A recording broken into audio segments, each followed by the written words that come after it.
Hi, I'm Lexi Savides for CNET. This is a first look preview at the Canon G1X Mark II.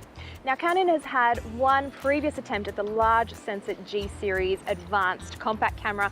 It's a bit of a mouthful, but this one is the Mark II and it follows up on the previous G1X that came out a couple of years ago. The body design is totally different. Unlike the large, very tall G series G1X that came before, this one is much more shaped like a traditional compact camera. Obviously, it's a little bit bigger. As you can see, it fits in my hand, but it's still quite hefty and definitely nice and pleasing to hold. Now, depending on what market you're in around the world, you'll either get the option of an included external grip to make this configuration a little bit chunkier and easier to hold, or you're just going to have the standard grip configuration like so. Around the lens are two rings. The one at the front is just a standard manual focus ring and it moves smoothly and freely. You can also use expanded focus on the back of the screen to see more precisely what you're focusing on. The one at the back, however, is much more interesting. This is a full-on aperture ring. It moves in 1/3 stops, so it clicks really nicely between each of your stops. And it can also double when you're in manual exposure mode as your shutter exposure ring. So you just need to press the exposure compensation button on the back of the G1X Mark II, and then it flicks between either parameter if you're in manual exposure mode. At the back is a giant LCD screen. It also now totally flips up 180 degrees.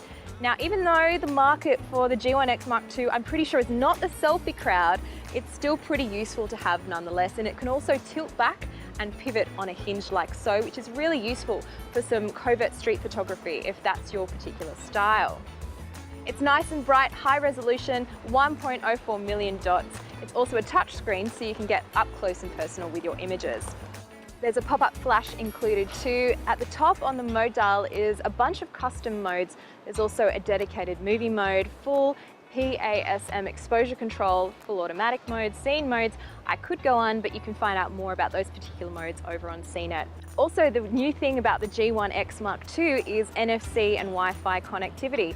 So if you want to pair it with an Android phone really quickly, it's very simple, although you can go to the straight Wi-Fi manual setup if you're on another operating system. One nice thing about the G1X is if you're shooting, say for example in RAW and JPEG mode and you want to delete a particular shot you've just taken, the menu will actually give you the option to delete just the JPEG, just the RAW, or both the RAW and JPEG, which is a really nice touch. When it comes to video recording, it's pretty standard on the G1X Mark II. It's 1080, 30p. There is no external microphone input, unfortunately, so you have to make do with the onboard mic.